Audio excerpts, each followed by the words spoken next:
मेरे father park में जाते थे, कई कहते थे बोला देखिएगा तो छोरा ड्रग्स लेने लग जा, देखिएगा तो छोरा दारू पीने लग जा, देखिएगा देखो छोरी छारी के चक्कर में पड़ जा। मेरे पिताजी कहते थे क्यों दुखी हो रहा है, फैक्ट्रियाँ हम तू अपना इस तो बड़ी आड़ा उल्टा आ जा, सीमेंट की तरह दुकान खोल लेंगे, इस तो फालतू थोड़ा कमा लेगा। कॉलेज में भी पढ़ाई की तरफ बहुत ज़्यादा ध्यान नहीं दिया, क्योंकि हमारा जो भिवानी का गैंग था वो सारा मेरे गैल आ गया वहीं, तो यार सारा वो मेरा गैल आ गया, तो फिर उड़े फिर वो हड़बात चलने लगे। मेरे 10वीं में 63% नंबर थे, 12वीं में मेरे को आज तक दुख है 1 नंबर से मेरी फर्स्ट डिवीज़न रहेगी। शुरू में तो मैं नहीं कहूँगा बहुत, मैं शिक्षा में बहुत अच्छा था, लेकिन हाँ मतलब कुछ परिस्थिति ऐसी बनी कि आते आते आते आते ठोकर खाते खाते और वो कहते हैं ना भी मंजिल के पास पहुँच गए। नमस्कार, चरखी दादरी न्यूज चैनल में सभी दर्शकों का स्वागत है। आज हमारे साथ विकास सांगवान मौजूद हैं जो चरखी दादरी के डोकी गांव से हैं और ये काफ़ी जाने माने हैं इनके सरल व्यवहार की वजह से। 2008 के बैच से IRS अधिकारी ये हैं। इनसे बातचीत करने वाले हैं कि इन्होंने किस तरह से सफलता हासिल की है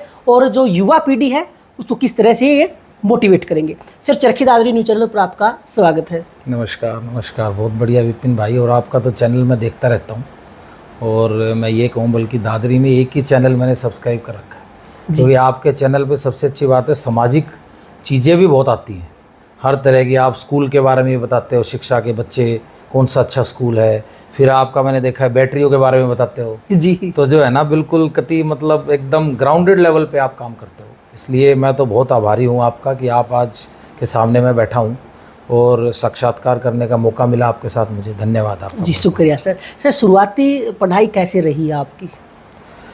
देखो विपिन भाई, क्या है कि मैं शुरुआत से आपको बताऊं, मेरा जो स्कूलिंग है ना भिवानी से हुआ है, हलवासिया विद्या विहार से। तो वहाँ क्या है कि हमारे पेरेंट्स वहीं पे थे, पहले पोस्टेड आसपास रहे। मेरे फादर बैंक में मैनेजर रहे हैं, मदर मेरी अब तो नहीं है, उनका देहांत हो गया 2 साल पहले, वो हेड मिस्ट्रेस रही हैं। तो एक अच्छा परिवार रहा है, मतलब बढ़िया। मैं वैसे इकलौता लड़का हूँ, पर हमारे घर में 7-8 बच्चे रहे, माँ बाप ने सबको रखा, सबकी शादियाँ भी की, हमारी बुआ की लड़कियाँ रही, हमारे मामा के बच्चे रहे, उनकी नौकरियाँ भी लगी, उनकी शादियाँ भी की। उनका नेचर रहा, पता करोगे किसी से भी, बहुत धर्मात्मा टाइप का मेरी मदर का नेचर रहा, भाई भगवान को मानने वाले। और मेरा क्या था कि स्कूलिंग उनका शुरू से ही था कि भाई शिक्षा पे तुम आगे जाओ। तो शुरू में तो मैं नहीं कहूँगा बहुत, मैं शिक्षा में बहुत अच्छा था, लेकिन हाँ मतलब कुछ परिस्थिति ऐसी बनी कि आते आते आते आते ठोकर खाते खाते और वो कहते हैं ना भी मंजिल के पास पहुंच गए। तो अच्छा रहा, स्कूलिंग हलवासिया में रही, +2 हलवासिया से किया, फिर मैंने कॉलेज बीटेक की इंजीनियरिंग गुड़गांव ITM कॉलेज से, आजकल नॉर्थ कैप उसका नाम है। उसके बाद फिर 2008 में मेरा सिलेक्शन हो गया UPSC में, तो उसमें सेलेक्ट हुए और फिर उस तब से नौकरी कर रहे हैं सरकार की। जी सर, आपने कहा कि आपको काफ़ी ठोकरें खानी पड़ी उसके बाद कहीं ना कहीं, और काफ़ी एक्टिव बच्चे थे, यानी कि एक शरारती बच्चे थे, फिर ठोकरें ऐसी क्या खानी पड़ी कि पटरी पर आ गए? देखो विपिन भाई, थोड़ी लंबी कहानी है, अगर समय होगा तो आपको 5 मिनट में संक्षेप में बताऊंगा। क्या है, मैं कोई बहुत पढ़ाई में इंटेलिजेंट नहीं रहा। आज मैं ये क्लेम करूं कि मैं पढ़ाई में बहुत इंटेलिजेंट था और मेरे कोई 80% 70% नंबर आते थे, बल्कि मैं तो ये भी कहूँगा जो युवा भाई बहन हमारे मुझे देख रहे हैं वो ये समझे कि पढ़ाई में बहुत अच्छा होना कोई जीवन में आप कामयाब हो जाओ ये ज़रूरी नहीं है। मैं बड़ा ही स्पष्ट उदाहरण, और मैं नहीं, मेरे साथी, मेरे कई बैच में ऐसे भाई हैं, कई हमारी जो है ना ऐसे कुलीग्स हैं जो मतलब पढ़ाई में बहुत अच्छे नहीं हैं, बट फिर भी वो अपना जो मुकाम चाहते थे उन्होंने प्राप्त किया। मैं बताऊं अपना जीवन का, अगर मैं आपको बताऊं तो मेरे 10वीं में 63% नंबर थे, 12वीं में मेरे को आज तक दुख है 1 नंबर से मेरी फर्स्ट डिवीज़न रहेगी। तो 58 पॉइंट मतलब 59.8 थे मेरे, तो मेरी फर्स्ट डिवीज़न नहीं हो पाई, मुझे बड़ा उसका धक्का लगा। 12वीं में मेरे पास नॉन मेडिकल थी, पढ़ाई में रुचि कम रखते थे, और पढ़ाई में कम रुचि रखने की वजह से पढ़ाई का ध्यान कम रहता था, शरारतों में ज़्यादा रहते थे। आज मेरे साथ के जितने भी मेरे साथी हैं भिवानी के, सब जानते हैं मेरा नेचर कि किस हिसाब से हम लोग सारे इकट्ठे मिलकर शरारत भी करते थे, 50 पंगे भी रखते थे। तो वहाँ से जीवन की शुरुआत हुई। फिर किसी तरह कॉलेज में एडमिशन हुआ फ्री सीट में। एक अच्छी आदत ये थी कि भी थोड़ा सा भी पढ़ लिया 2-3 दिन लग के, तो थोड़ा बहुत दिमाग में फिट हो जाता था और थोड़ा सा काम चल जाता था अपना। तो काम ऐसा चला जी, फ्री सीट में मेरा सिलेक्शन हो गया ITM कॉलेज में। कॉलेज उस समय बहुत अच्छा भी नहीं था, मैं ये कहूँ बहुत अच्छा कॉलेज था, ठीक ठीक था अपना मापदंडों में। आज तो मेरा कॉलेज काफ़ी अच्छा हो गया। कॉलेज में भी पढ़ाई की तरफ बहुत ज़्यादा ध्यान नहीं दिया, क्योंकि हमारा जो भिवानी का गैंग था वो सारा मेरे गैल आ गया वहीं, तो यार सारा वो मेरा गैल आ गया, तो फिर उड़े फिर वो हड़बात चलने लगी, भाई पढ़ाई की तरफ कम ध्यान और बदमाशी में ज़्यादा चल पड़े, तो वहाँ भी कोई ज़्यादा पढ़ाई की तरफ ध्यान नहीं दिया। फिर हिसार के लड़के थे, फिर और थे, एक गैंग सा बन गया हमारा भाई। रात को जैसे दिल्ली भी चले जाते थे घूमने, कई बार वो हमें याद है 7 रुपये का उस समय टिकट आती थी, फिल्म देखने चले जाते थे। 3-3 घंटे लाइन में लगते थे 7 रुपये की फिल्म देखने का, क्यों 100 रुपये की टिकट लेने के पैसे नहीं थे, घर वाले लिमिटेड देते थे। ऐसा नहीं है मैं घर से कोई संपन्न नहीं था। मैं आपको ये भी बता दूं, मेरी कोई सैड स्टोरी नहीं है कि घर से मैं गरीब परिवार से रहा हूँ ना। मेरे फादर मदर बहुत सक्षम थे, हमारे चाचा वगैरह का व्यापार था, हमारा मतलब घर का कुनबा इकट्ठा ही था, आज भी इकट्ठा ही है। हमारे मतलब मेरे चाचा जी बॉम्बे में भी काम करते थे, स्टील का, हिसार में भी करते थे। और मतलब ये मान के चलो उस समय 7वीं 6वीं में मेरे पास गाड़ी थी, जो मतलब बड़ी चीज़ होती थी। हमारे परिवार को सब जानते हैं, भिवानी में मेरा कोई गरीब परिवार नहीं था। मेरा परिवार अच्छा सक्षम परिवार था भाई, पैसे में मुझे दिक्कत नहीं हुई। लेकिन मेरे पिताजी और माताजी मेरी खासकर बड़ी सख्त थी। वो कहती थी इसने पैसे ज़्यादा दे देंगे कॉलेज में बिगड़ जाएगा। तो मेरे को उन्होंने सिखाया, धक्के मरवाने सिखाए कि भाई तुम अपने बिस्तर खुद लो, बसों में जाओ। बसों में आते जाते थे, हम कहते थे यार गाड़ी तो दे दो, एक आधा दिन बोला ना तुम बसों में धक्के खाओ। तो वो सब चीज़ें हमने सीखी, उससे सीख के कॉलेज किया। कॉलेज के बाद की मेरी थोड़ी स्टोरी शुरू होती है, कैसे मैंने अपने आप को मोल्ड किया। कॉलेज के बाद विपिन भाई एक नौकरी लगी मेरी, बहुत ही मतलब 6-7 हज़ार रुपये महीने की मेरी नौकरी थी, और बहुत अच्छी नौकरी नहीं थी। मेरे पिताजी कहते थे क्यों दुखी हो रहा है, फैक्ट्रियाँ हम तो अपना इस तो बड़ी आड़ा उल्टा आ जा, सीमेंट की तरह दुकान खोल लेंगे, इस तो फालतू थोड़ा कमा लेगा। लेकिन मेरे अंदर एक ये था यार कि जो है ना, अगर पढ़ाई बढ़िया नहीं हुई ना तो ब्याह बढ़िया हो। देखो यह भी एक अपना टेंशन रहा है भाई, क्योंकि मेरे साथ के सारे नु क्या करते, बोले यार इसका ब्याह हो गया, इसका ब्याह हो गया। मैंने कहा ये ब्याह हो गया, ब्याह तो कौन रहे आजा। तो फिर वो क्या हुआ कि मैंने सोचा, मैंने कहा भाई शादी भी बढ़िया होनी है, सेट भी होना है, तो कोई सरकारी नौकरी की तरफ देखना पड़ेगा। तो वो जो मेरी नौकरी थी वो एक 6-7 हज़ार की थी, उसमें मैं परेशान तो बहुत होया, कहीं मतलब धक्के धुक्के खाते थे बहुत ज़्यादा। फिर मैंने वो नौकरी, मेरे पिताजी बोले तेरा एसडीओ का इंटरव्यू आ रहा है तो वह नौकरी छोड़ दे। तो मैंने वो नौकरी छोड़ दी। एसएसबी का मैं एक बार इंटरव्यू देने चला गया, फ़ौज का। तो फ़ौज का इंटरव्यू और मेरा एसडीओ का इंटरव्यू क्लैश कर गया। तो मैं पहले दिन ही वहाँ से मैंने कहा जी मेरे को तो जाने दो, जब मैं इंटरव्यू देने गया मेरे को आना पड़ेगा। मेरी रिजर्वेशन थी नहीं, मैं जनरल डब्बे में इलाहाबाद से दिल्ली आया, क्योंकि रिजर्वेशन नहीं मिली। सारी रात बैठा बैठा मेरी हालत हो गई ख़राब। तो मैं आया, एसडीओ का इंटरव्यू दिया। भाई एसडीओ में अपनी बात बनी नहीं, क्योंकि कई बार ये भी था भाई सिफारिश होनी चाहिए, ये होनी चाहिए, वो अपना कोई सौदा था नहीं ज़्यादा सा। तो एसडीओ नहीं हुआ। एसडीओ नहीं हुआ तो मेरे पिताजी बोले यार तू एक काम कर, नौकरी की तैयारी कर ले, तेरे मेहनत करनी पड़ेगी, यार नहीं होगा थोड़ा कोई व्यापार करा देंगे तेरा। जी परिवार सक्षम था, कोई ऐसा नहीं था, कोई ऐसे परिवार से थे। तो उसके हिसाब से फिर मैं राजेंद्र नगर में चला गया तैयारी करने। मेरा एक दोस्त था, वो जुडिशरी में, आजकल नाम लेना ठीक नहीं है, वो तैयारी करता था। मैं कहा भाई तैयारी कर रहा है तू आ जाऊँ, बोला भाई आ जाओ। बड़ा मोटिवेटिंग सा लड़का है, मैं आपने बताऊँ, बोला तू आ जा तैयारी कर ले। मैं उसके पास चला गया तो मैंने देखा वो थोड़ा सा नटखट सा भी था। मैंने कहा यार नटखट, यहाँ भी नटखट हो जाओगे, अगर आप भी नटखट हो गए तो फिर कतिनाश हो जाएगा।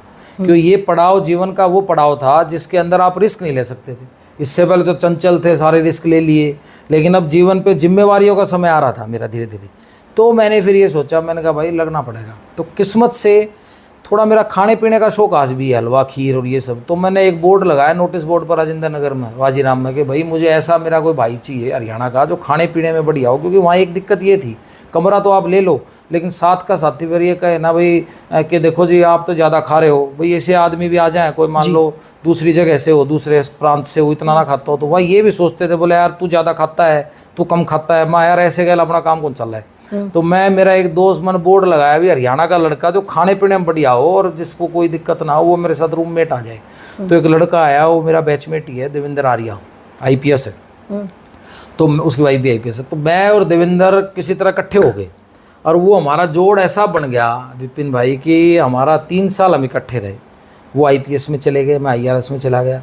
और उस समय मैं रात को देवेंद्र से मैंने सीखा कैसे पढ़ाई करनी है। देखो एक अच्छा साथी आपको जीवन में मिल जाए ना तो कभी कोई दिक्कत नहीं होती। वो रात को पढ़ता था, शाम को 7 बजे 6 बजे शुरू करता था, सुबह 6 बजे तक। उसके साथ मुझे ऐसा सिस्टम बन गया, रात को 2 बजे हम गंगाराम जाते थे। वो, मैं उस समय दूध पीता था, चाय तो मैं आज भी नहीं पीता, और वो चाय पीता था। तो हम सारी रात पढ़ते थे। तो कई बार राजेंद्र नगर में ही मुझे लोग देखते थे, हम दिन में भटकते रहते थे, मैं और देवेंद्र। तो लोग बोलते यार ये सारा दिन आंडे जाएँ। फिर जब मेरा सिलेक्शन हो, लोग बोले यार सिलेक्शन कैसे हो गया इनका, लोगों को पता नहीं था हम रात पढ़ते हैं जी। तो उसका थोड़ा फ़र्क हुआ। फिर मेरे जीवन में एक ऐसा पड़ाव आया भाई, 2006 के आसपास मेरी मदर को कैंसर डिटेक्ट हो गया जी। और वो ऐसा समय था, मैं बड़ा भावुक सा था, इकलौता बच्चा था। मेरे फादर बोले भाई तेरी शादी कर दें, मदर बोली भाई ना शादी मत करो। अच्छा, फोर्थ लास्ट स्टेज थी मदर की।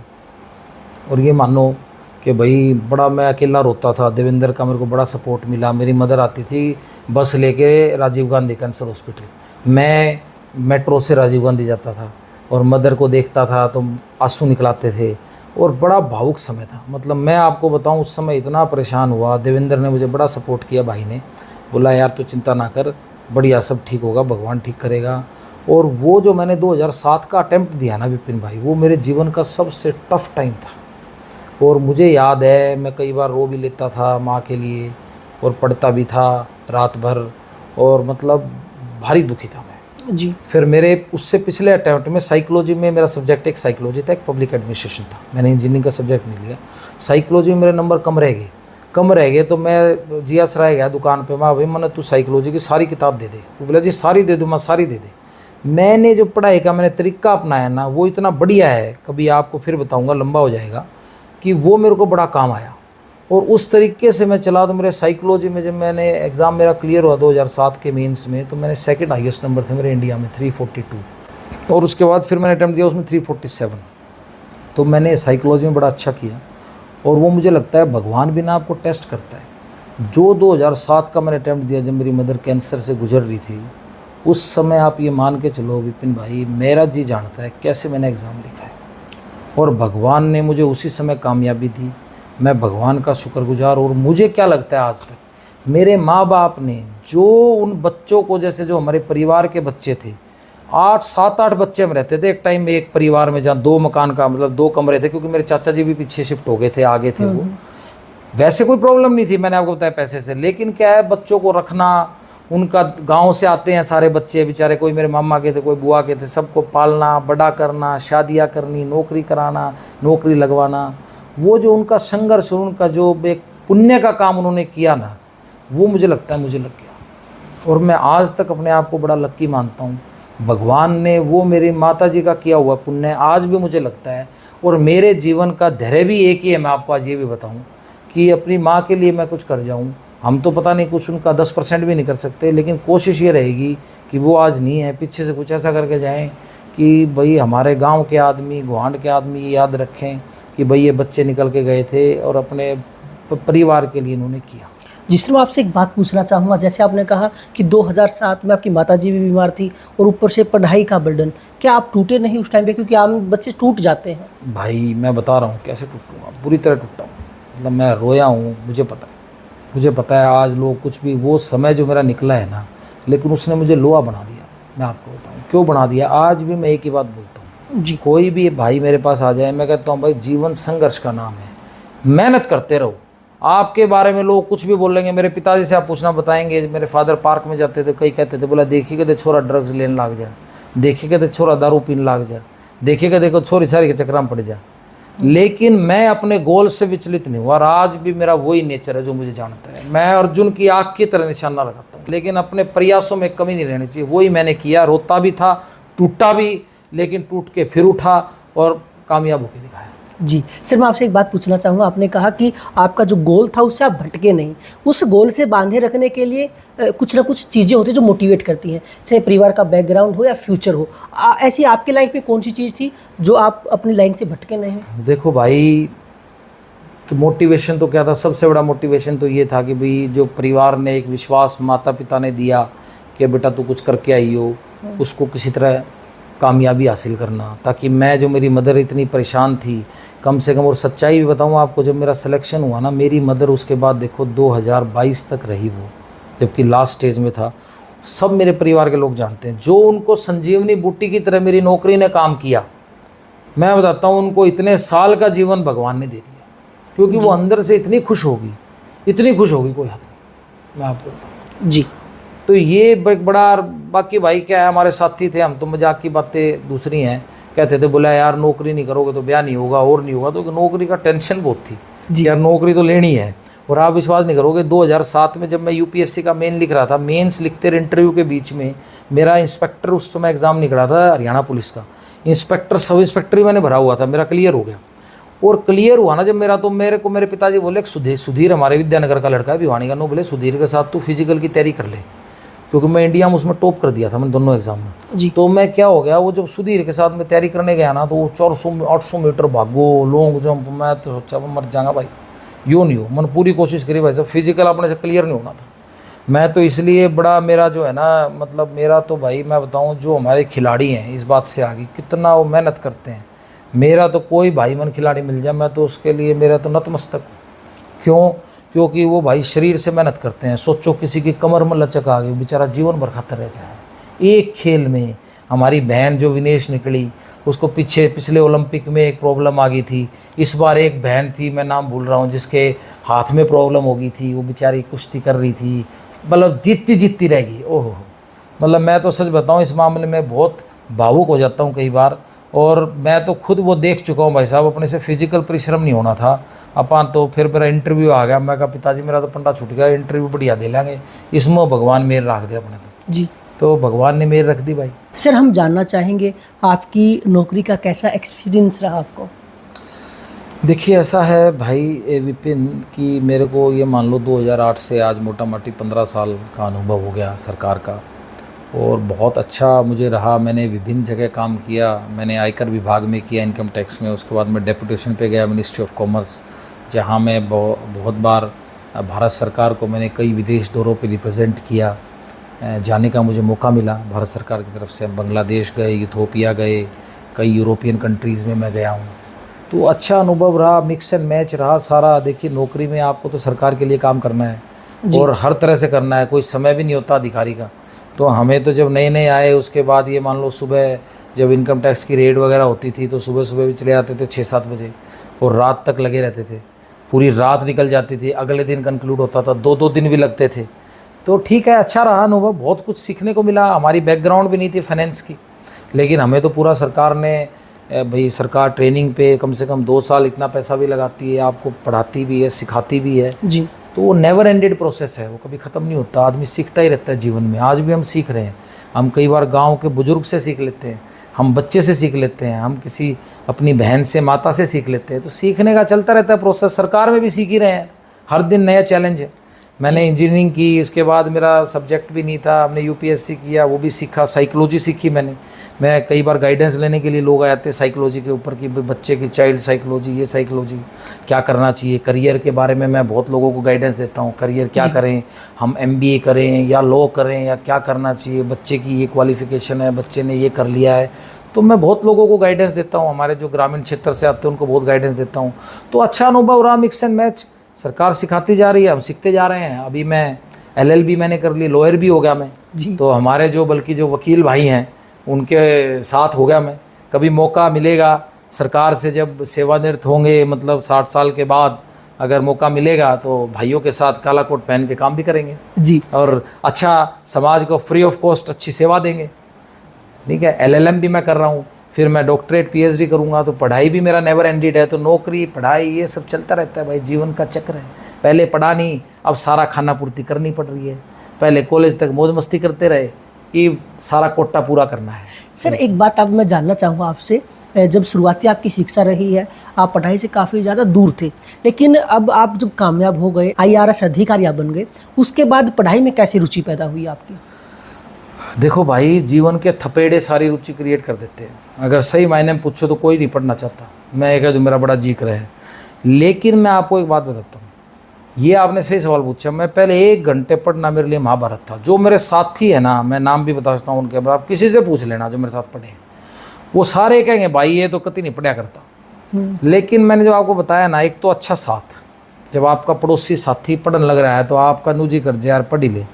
और एक पढ़ाई से का रुचि आने का एक बड़ा कारण एक ये भी है कि मेरा इंटरेस्ट जाग गया।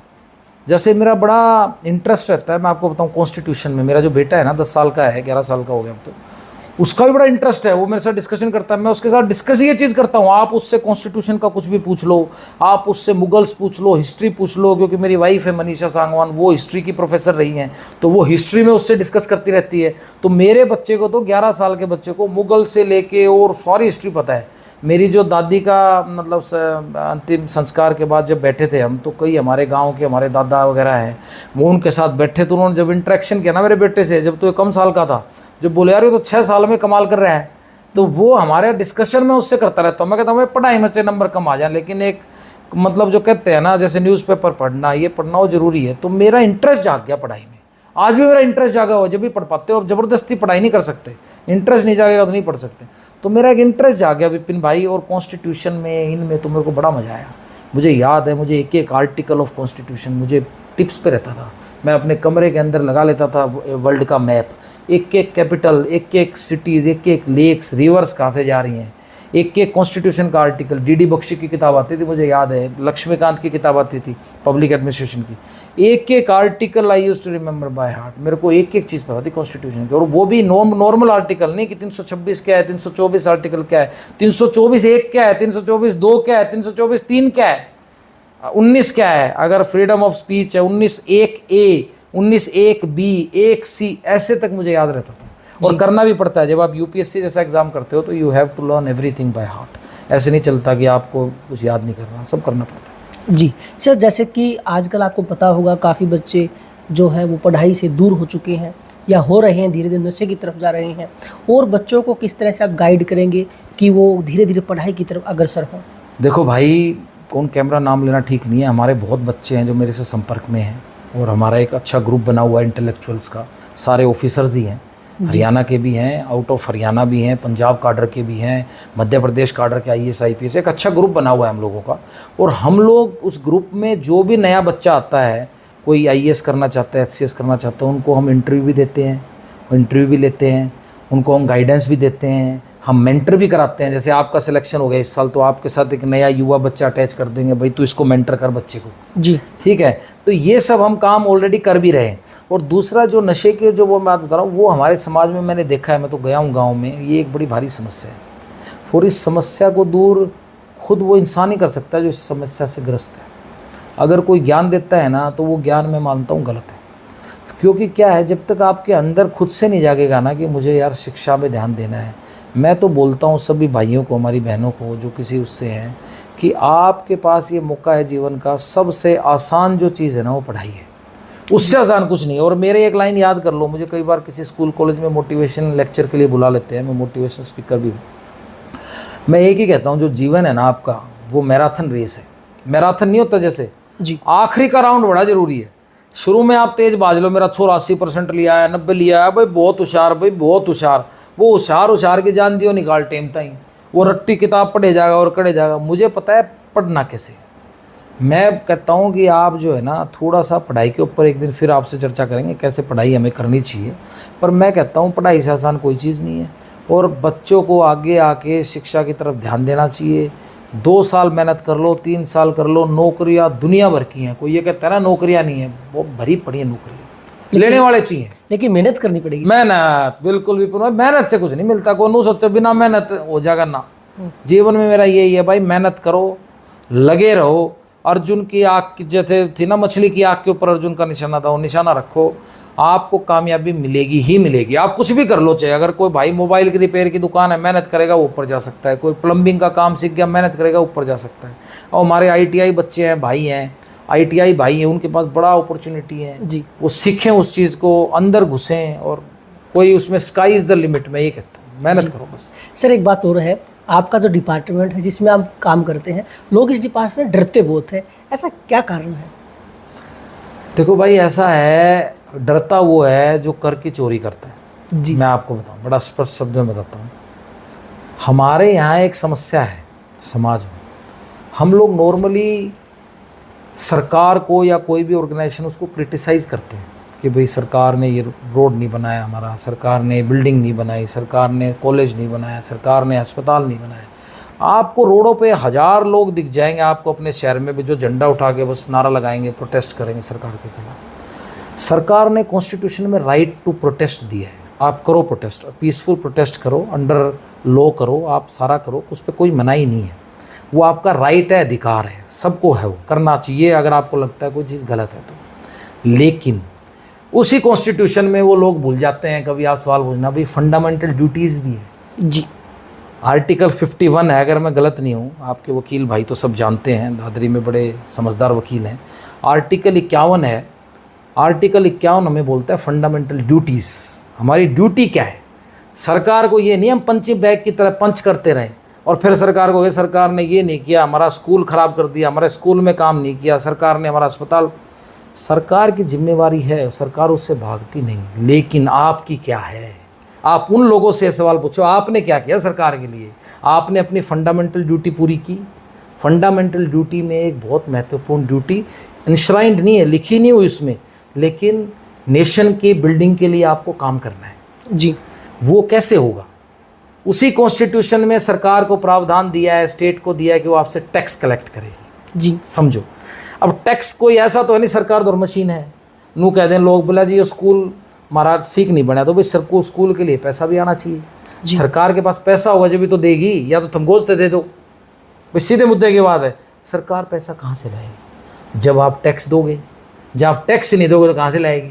आज मैं आपको बताता हूँ, आप जिस मतलब अपने स्टेट से आते हो, हरियाणा से, हमारे यहाँ बहुत लोग ऐसे हैं जो बहुत पैसे वाले हैं। आप अपने शहर में देख लेना, कोई बड़ी बात नहीं है, तो कोई मैं दूर नहीं जाता।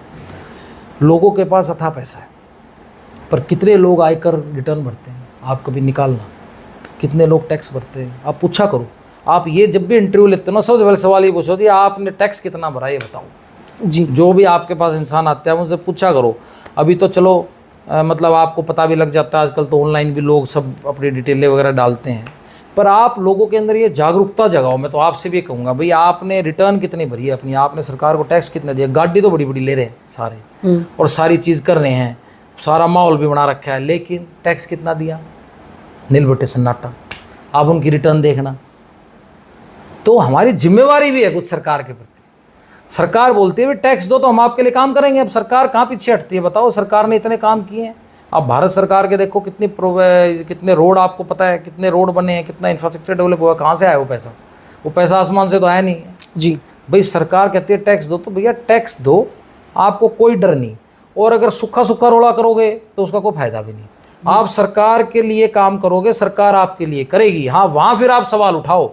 आप ये कहो जी मैं ईमानदारी से सरकार में रिटर्न भरता हूँ और ईमानदारी से मेरा जो है कि सरकार हमारे लिए काम करे, तो सरकार करती भी है और करेगी भी। लेकिन लोगों को जागरूक होना पड़ेगा, हर व्यापारी भाई को, हर मतलब हमारे जितने भी जो सामाजिक भाई हैं, जो भी मतलब व्यापार करते हैं, जो भी, देखो नौकरी वालों का तो खुद ही TDS कट जाता है जी, लेकिन जो भी व्यापारी भाई हैं, अब लोगों में धीरे धीरे जागरूकता आ भी रही है, आ रही है अब धीरे धीरे, ऐसा नहीं आ रही, धीरे धीरे डिपार्टमेंट भी एक्टिव हो रहा है। लेकिन अब वो बात नहीं रही। डिपार्टमेंट कहता है आप खुद से अपना टैक्स डिक्लेयर करो, आपको कोई परेशानी नहीं होगी, और कोई परेशानी हो भी नहीं रही।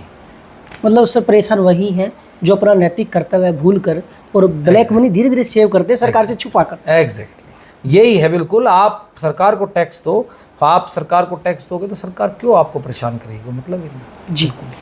अच्छा सर, हमने एक बात और सुनी है, फिल्मों का भी काफ़ी शौक है आपको और आपने एक फिल्म में काम भी किया है, इस बारे में बताएंगे कुछ? पूरी आप भाई विपिन पूरी रिसर्च करके आते हुए हैं भाई। क्या है कि कुछ ऐसा मौका बना कि एक मूवी अभी आई है जियो पे, घुड़चड़ी, और शुरू में ही मेरा एक रोल है, क्योंकि मैं उस समय गुड़गांव में पोस्टेड था और बड़ा मेरे पास हैवी चार्ज था, तो टाइम नहीं था, एक ही दिन का टाइम था। तो संजय दत्त से अपनी अच्छी जान पहचान है और बिनोय गांधी उसके डायरेक्टर थे।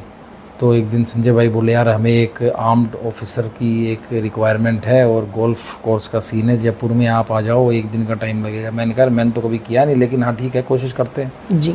वो बड़ा अच्छा सीन होगा, मेरा और संजय का बात करने का आमने सामने का सीन है, कभी आपको मौका मिले देखना। उस सीन को मैंने पहली बार में ही ओके करा दिया। तो जो डायरेक्टर थे बिनोय गांधी, उनसे मेरी बात होती है, वो कहते भाई साहब आपने इतना अच्छा दिया है सीन, अब आपको मेरी अगली मूवी आ रही है बॉर्डर 2, उसमें भी काम करना है। मैं भाई आप मेरे को फिल्म इंडस्ट्री में मत तारो, अब देसी आदमी है। हालांकि डबिंग उसमें मेरी नहीं हुई क्योंकि डबिंग करने का मुझे समय नहीं मिला। वो मुझे बुला रहे थे आप बॉम्बे आ जाओ डबिंग के लिए, मैंने कहा भाई मेरे को समय नहीं मिलेगा, तो मैं तो अपना डबिंग आप किसी और से करा लो। तो उन्होंने किसी और से कराई, लेकिन अच्छा मेरा एक्सपीरियंस रहा और मौका मिलेगा तो आगे करेंगे भाई। जी, मतलब फिल्मी लाइन में भी आपका इंटरेस्ट है? ठीक है, मतलब आदमी को कुछ ना कुछ करते रहना चाहिए। जी कि सर, जैसा कि आपने संघर्ष किया है और सफलता भी हासिल की है और काफ़ी तरह के लोगों में आप बैठे भी होंगे, तो जाते जाते हम आपसे पूछना चाहेंगे कि और लोगों के लिए कोई संदेश? देखो भाई, संदेश देने वाला तो मैं बड़ा छोटा आदमी हूँ, मैं आपको बताऊँ। ना तो मैं प्रवचन करने वाला कोई बाबा जी, और ना मैं कोई ये कह दूँ मैंने बड़ी कामयाबी हासिल कर ली, मैं वो भी नहीं हूँ। छोटा सा मुलाजिम आदमी हूँ। लेकिन इतना कहता हूँ जो हमने अपने जीवन से सीखा है, अपने जो मैंने आपको पहले भी बताया, युवाओं को बोलता हूँ भाई पढ़ाई करो, खेल में हो तो खेल में फोकस करो, 2-4-5 साल मेहनत करो, आपको कामयाबी मिलेगी ही मिलेगी।